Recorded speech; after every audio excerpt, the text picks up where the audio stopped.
একজন প্রবাসী, যে কোনো একজন বিদেশিকে একবার জিজ্ঞাসা করো, ছেলে বাপ, ছেলেরা জিজ্ঞাসা করো একজন প্রবাসীকে যে টাকাটা জমাইতে কি পরিমাণ কষ্ট। কলজাটা মাটিত লাগিয়া।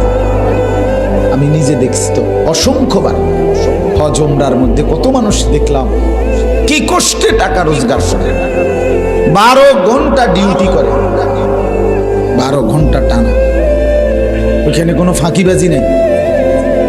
12 ঘন্টা ডিউটির পরে হোটেলের নিচে, বিল্ডিং এর নিচে, আন্ডারগ্রাউন্ডে একটা রুমে 12 জন 14 জন একটা সাদ্দুর বিছাইয়া মাটিত নিজেরা রাইন্দা খায়, নিজের গো জামা কাপড় নিজেরা ধোয়, একটা ট্যাবলেট।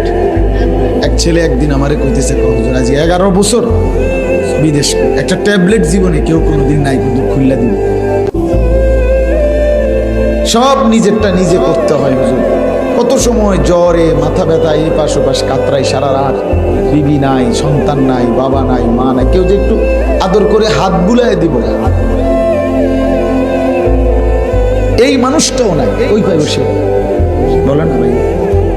এরপরে এক ছেলে আমার একদিন কইতেছে, হুজুর আমি কোনোদিন যদি কেউ একটা মুরগি এমনি দেয়, কেউ যদি একটা বার্গার দেয়, কিছু একটা দিলে খাইয়া রাত্রের আর রান্ধি না, এই পানি কদ্দুর খাইয়া শুইয়া লাই, যে কি শরীরের ক্লান্তি, এই কষ্ট করে বাপ এই জমানো টাকাগুলো দেশে পাঠায়, সেই টাকা তুমি 2 আঙ্গুল দিয়া মোবাইল টিপে শেষ করে লাগে।